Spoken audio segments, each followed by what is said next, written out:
Hello दोस्तों, कैसे हैं आप सब। स्वागत है आपका आपके चैनल। आज दोस्तों हम बात करेंगे एमएचई डिपार्टमेंट में, फोकलिफ्ट मेंटेनेंस में या फिर एमएचई का कोई भी डिपार्टमेंट में रह के थोड़े पैसे कैसे कमाएं। हम कैसे कमा सकते हैं पैसे। कुछ तो कमाने का तरीका हो। मैं नौकरी करके कमाने की बात नहीं कर रहा हूँ। नौकरी करने से तो आप कहीं पे भी रहेंगे तो पैसे कमा लेंगे, 10,000, 5,000, 2,000। लेकिन आपका ऐसा कुछ नहीं हो सकता कि आप पर्सनली कुछ दिन ऐसा कुछ काम करें कि पैसे कमा लें। वो आज मैं ज्ञान की बातें करूँगा। उस तरह के कभी कभी लोग सोच लेते हैं कि मेरी नौकरी नहीं रहेगी तो मैं क्या करूँगा। मैं फोकलिफ्ट मेंटेनेंस में हूँ, या तो इलेक्ट्रीशियन वाला तो इलेक्ट्रिकल का काम कर लेगा। जो घर कंपनी में गाड़ी बनाता हो तो जाकर गैरेज पे काम कर लेगा। मैं तो फोकलिफ्ट वाला हूँ, मैं कहाँ काम कर पाऊँगा। तो वो उसको मैं बताता हूँ कि आप कमा कैसे सकते हैं। देखिए, छोटा शुरुआत करते हैं, एकदम नन्हा सा बालक से शुरुआत करते हैं। फोकलिफ्ट मेंटेनेंस या एमएचई डिपार्टमेंट का सबसे निचला फायदा होता है हैंड पैलेट। हैंड पैलेट बनाइएगा तो आप अच्छा कमा सकते हो। हैंड पैलेट को बनाने के लिए कुछ ज़्यादा एडवांस साइंस का ज़रूरत नहीं है। जो कहते हैं ना कि आप ऑक्सफोर्ड यूनिवर्सिटी से पढ़ के आने की कोई ज़रूरत नहीं। आप यहीं पे थोड़ा बहुत नॉलेज गेन करिए, हैंड पैलेटों पे थोड़ा बहुत काम करिए और आपको नॉलेज होगा। हैंड पैलेट में खराबी क्या होता है, लोड भी या तो आपको जरूरत पड़ेगा चेक करना है। स्टीयरिंग पीछे का जो बड़ा वाला व्हील, उसको स्टीयर भी बोलते हैं, स्टीयरिंग भी चेंज करना पड़ेगा। उससे भी नहीं हुआ तो हो सकता है कि जो लोड व्हील का बैलेंसिंग रोड है, टाई रोड उसको बोलते हैं, उसको उसमें प्रॉब्लम, उसको आपको सेटिंग करनी है तो उसको रिप्लेस करना है। यही सारी चीज़ें होती है। ज़्यादातर इसमें इन हैंड पैलेटों में क्या होता है, सील लीक हो गया है तो अप नहीं हो रहा है।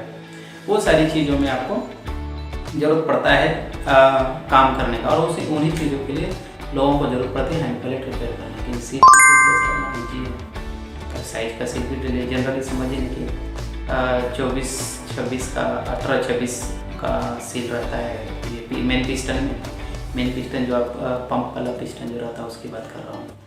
और जो लोड पिस्टन जो रहता है, जो मोटा वाला पिस्टन रहता है, उसका चेंज करिए सील इजीली। सील तो आप चेंज कर पाएंगे ना। सील चेंज करने में कोई बड़ा एडवांस साइंस लगाना नहीं। या तो हो सकता है कभी कभी होता है क्या, उसमें हाँ सब सील ओके है, सब कुछ ओके है, तो आपका हैंड पैलेट उठ नहीं रहा है तो आप नीचे जहाँ पे आप पैर दबा के डाउन करते हैं वहाँ पे लगा हुआ था आपको रिलीज वाल्व हो सकता है खराब या लीक हो गया, उसके कारण से आपको उठेगा। जितना आप प्रेशर मारेंगे तो उतना रिलीज वाल्व का तो तुरंत टैंक में चला जाएगा, पूरा हो गया तो आपको उठेगा। तो आप हैंड पैलेट बनाना सीखिए। हैंड पैलेट बना के आप आराम से, आप सपोज मानिए कि एक बोलते हैं झोला उठा के चला और शाम को 500 रुपये कमा कर आ गए, वो ये वाली स्थिति है। हैंड पैलेट बना के झोला उठाइए सुबह, और आप कोई GIDC में पहुंचे और छोटी छोटी बहुत सारी कंपनी में जाके बात करिए, सर आपका हैंड पैलेट खराब है क्या।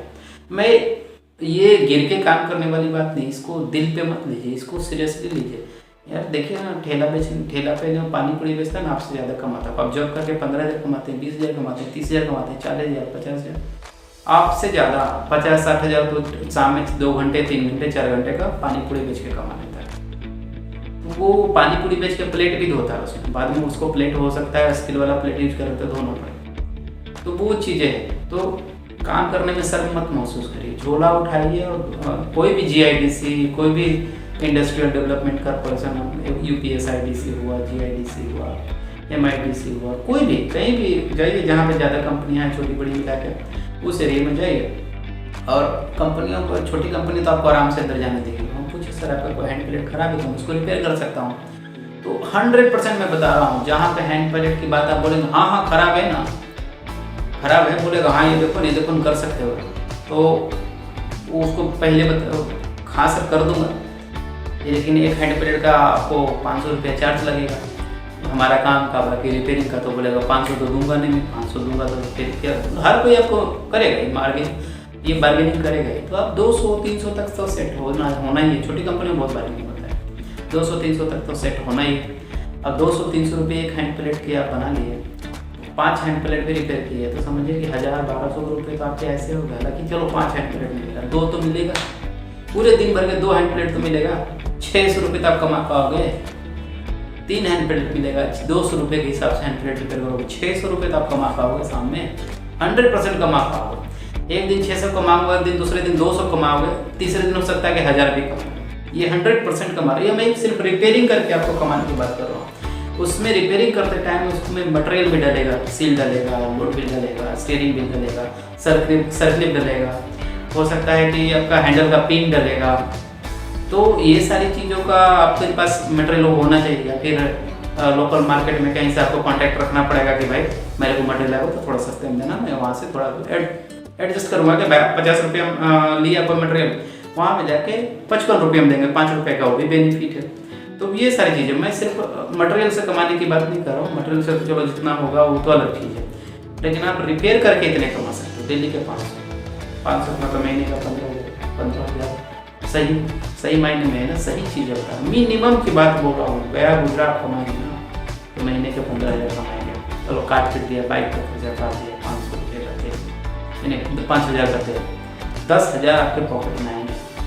10,000 हैंड प्लेट रिपेयर कर दिया। अब ये सोच रहे हो मैं तो यार 10,000 की कमाऊंगा, मैं तो अभी 30,000। आप तो हैंड प्लेट थोड़ी रिपेयर करके 30,000 कमा रहे हो। जो कंपनी में आप काम कर रहे हो पूरा फोकलिफ्ट आपसे बनवा रहा है, समझ रहे हैं ना, फोकलिफ्ट बनवा रहा है, पीओपीटी बनवा रहा है, स्टिकर मतलब बड़ी बड़ी मशीनें बना रहे हैं। तो और हैंड प्लेट भी साथ में आप रिपेयर करो तब जाके आपको 30,000 दे रहा है। आप जो शुरू में तो 15,000 भी भाई हैंड प्लेट बना के आप कमा रहे हो सिर्फ, उसके साइड में आपको हो सकता है कि फोकलिफ्ट का एक आध काम मिल जाए तो भी आप कमा लोगे ना। ये सारी चीज़ें, लेकिन और फोकलिफ्ट में काम करना है, फोकलिफ्ट में बड़ा पैसा कमाना है, ज़्यादा से ज़्यादा पैसा कमाना है, तो आपको मॉडिफिकेशन पे ध्यान देना पड़ेगा। मॉडिफिकेशन मतलब किसी गाड़ी में लिंडे का कंट्रोलर लगा है और वो परेशान है कि भाई लिंडे वाला कंट्रोलर हर 2 दिन में ख़राब हो जाता है, हर 2 महीना में ख़राब हो जाता है, उसका स्पेयर पार्ट नहीं मिलता है, वो परेशान है। वो कहेगा नहीं भाई मेरे को ऐसा कोई कंट्रोलर इसमें लगा दो जो ख़राब ना हो, तो आप जाके बोल हाँ मैं लगा दूंगा ना, कर्टिस का कंट्रोलर बहुत अच्छा काम करेगा और आपको ख़राब भी नहीं होगा। वो उसको मॉडिफिकेशन बोलते हैं, लेकिन आपको लगाने आना चाहिए ना। आपके पास ये वो तो नहीं भाई लिंडे वाले कंट्रोलर लगाए किसी गाड़ी में, तो लिंडे वाले कंट्रोलर के हिसाब से उसमें वायरिंग होगा। तो आपको वायरिंग कर्टिस वाले कंट्रोलर के हिसाब से करना, तब आपको समझना पड़ेगा कर्टिस कंट्रोलर में कौन सी वायरिंग कहाँ जाएगी, ये वायरिंग यहाँ गई तो क्यों गई, तभी आप लगा पाएंगे ना। सपोज एक एग्जाम्पल देता हूँ, एनकोडर 5 वोल्ट का रहता है, कोई 12 वोल्ट का रहता है। लिंडे वाले कंट्रोलर में हो सकता है 5 वोल्ट का एनकोडर लगा है, 12 वोल्ट में सप्लाई देगी, एनकोडर तो खराब हो जाएगा ना। तो वो आपको समझना पड़ेगा, इसमें 5 वोल्ट लगा था तो इसमें 12 वोल्ट देना है कि 5 ही वोल्ट देना है, वो आपको भी ये चीज़ भी समझनी पड़ेगी। और भाइयों ये सारी चीज़ों को समझना है तो हमारी वीडियो देखा करिए, नहीं देखेंगे तो कैसे समझना है। तो लोग एक्सट्रीम नेक्स्ट लेवल का आपको ज्ञान और नेक्स्ट लेवल के पैसे कमाने हैं, तो आपको ये सारी वीडियो देखेंगे तो ही समझ में आएगा। समझ रहे हैं बातों को। कुछ भी कन्वर्सेशन, सपोज मैंने कोई बोल रहा है कि मेरी गाड़ी में मैनुअल स्टीयरिंग लगा, ट्रक वाला पुरानी मॉडल में देखे हैं, पुरानी मॉडलों में फोकलिफ्ट में इतने बड़े बड़े स्टीयरिंग लग रहा था, धक्का मारा ऐसे करके घुमा रहा है। अब वो बोला भाई मेरी गाड़ी तो ड्राइवर चलाना नहीं चाहता, हर जगह हाइड्रोलिक स्टीयरिंग आ गया, फिर इनवर्टर स्टीयरिंग आ गया, पावर स्टीयरिंग आ गया, तो ड्राइवर चलाना नहीं चाहता। लेकिन अभी कंपनी वाला बोर्ड है ये गाड़ी बदल भी नहीं सकते, चलाना ही पड़ेगा, तो इसके लिए क्या करना था बता सकते सर, इसको मैं हाइड्रोलिक स्टीयरिंग में कन्वर्ट कर देता हूँ, हमको पता है कैसे करना है, तुरंत आपके पैसे मिलेंगे। यस, वो आदमी पहले से परेशान है और परेशानी का सोल्यूशन दे दिया ना आप जहाँ पे, वहाँ पे आपका काम बन गया। आदमी काम नहीं करता है, प्रॉब्लम का सोल्यूशन निकालता है। हैंड प्लेट खराब है उसके लिए प्रॉब्लम है यूजर के लिए, लेकिन आपने उसका सोल्यूशन दिया रिपेयर करके, तो आपको वो पूछ रहा है। बार बार वो एक आदमी परेशान है कि लिंडे का कंट्रोलर किसी गाड़ी में लगा है, बार बार खराब हो रहा है, तो समझिए कि उसका आपने सोल्यूशन दिया, नहीं खराब हो लो मैं ये करके देता हूँ, आपने सोल्यूशन दिया, उसके पैसे मिलते हैं। काम करने के ना 10 रुपये मिलते हैं, नाली साफ कर दो काम किया 10 रुपये मिलते हैं, 20 रुपये 50 रुपये 100 रुपये मिलते हैं। सोल्यूशन देने के पैसे मिलते हैं। जैसे मैं सोल्यूशन आपको दे रहा हूँ ना कि आप परेशान है, आपको कंट्रोलर का ज्ञान है, तो मैं सोल्यूशन दे रहा हूँ, लो भाई ऐसे ऐसे करो काम हो जाए।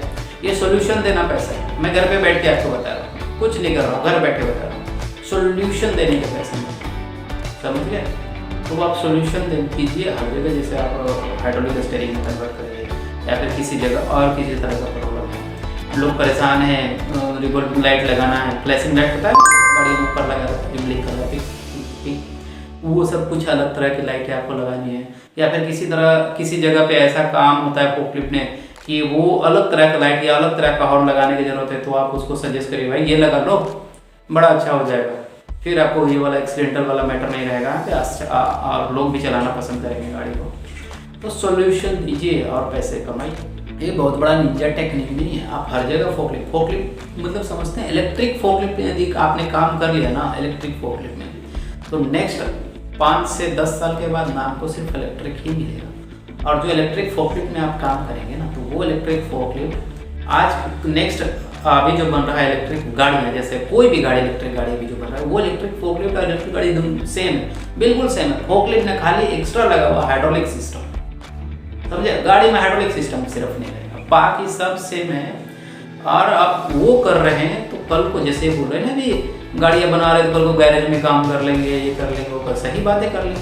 लेकिन 10 साल बाद जो आप फोकलिफ्ट में जो इलेक्ट्रिक काम कर रहे हैं, इलेक्ट्रिकल काम कर रहे हैं ना, वो आपको उस गैरेज में आपको रिक्वायरमेंट आएगा कि भाई मेरे पास इलेक्ट्रिकल कार नहीं है, इसमें तो कंट्रोलर लगा है, मेरे को तो समझ में नहीं आ रहा है, मेरे किसी आदमी को समझ में नहीं आ रहा है, कैसे करेगा, मेरे को अब इलेक्ट्रिकल कार नहीं चाहिए। उस समय आप जाके बोलते उसको सोल्यूशन दे दिए कि भाई मेरे को इसका सब कुछ आता है, इस कंट्रोलर पे तो मैंने बहुत सारा काम है, 10 साल काम के, पिछले 10 साल से तो मैं कर रहा हूँ। वो बोलेगा ऐसे कैसे, तो गाड़ी कभी बनाया नहीं। बोला जितनी गाड़ियाँ इलेक्ट्रिक वाली है ना फोकलिफ्ट में सब यही सब कंट्रोलर है, यही सब लगते हैं। 12-32 कंट्रोलर जो है फोट सारे फोट हो जाते हैं। आप ही गाड़ियों में 12-39 कंट्रोलर आ रहे हैं।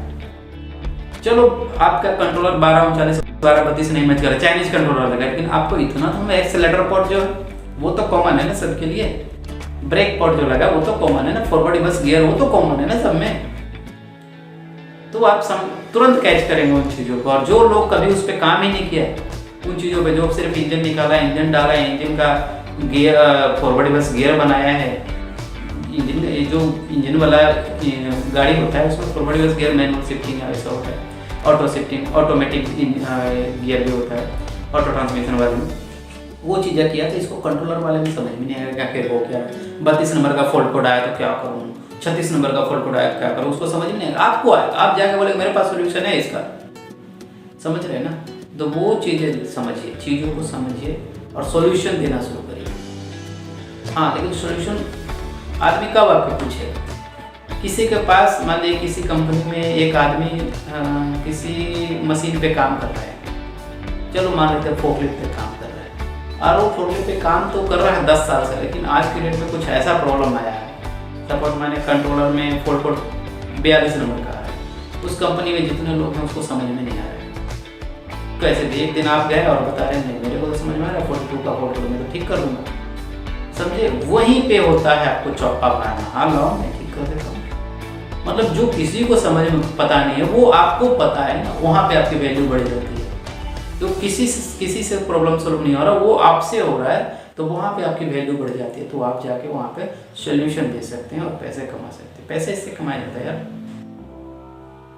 भाई, समझना बहुत आसान है, थोड़ा सा ध्यान दीजिए समझ में आएगा। हमारे वीडियो देखिए, समझ गए, वीडियो अच्छा लग रहा है तो फटाफट सब्सक्राइब कर दीजिएगा। मैं बताते रहूँगा ऐसे ऐसे बड़े बड़े सोल्यूशन, अच्छे अच्छे सोल्यूशन बताते रहूँगा। और बताइएगा कमेंट में आपको कुछ और सोल्यूशन चाहिए तो उसको भी मैं वीडियो बना के दूँगा। लेकिन हाँ, वीडियो सब्सक्राइब कर लीजिए, घंटे का आइकन दबा लीजिए और आपको उसमें नोटिफिकेशन ऑल पे क्लिक कर दीजिए, सारे नोटिफिकेशन आएंगे, वीडियो आते रहेंगे, आपको समझ में आएगा। पैसे कमाइए ना, फोकलिफ्ट में बहुत आसान है पैसे कमाना।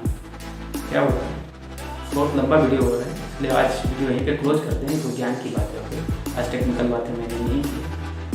अगले वीडियो में हम लोग टेक्निकल बातें भी करेंगे और प्रोजेक्ट पे भी काम करेंगे। धीरे धीरे करके हम लोग इस चीज़ को ग्रो करते हैं और आपकी जानकारी बढ़ाते रहेंगे। मैं आपको रिवर्स सेंसर बनाना सिखाऊंगा। गाड़ी को रिवर्स सेंसर बनाया ऐसा लगाएंगे कि जब आप रिवर्स कर रहे हैं तो एक लिमिट के बाद गाड़ी रुक जाएगी, पीछे जाएगी नहीं, सिर्फ आगे जाएगी, समझ गए।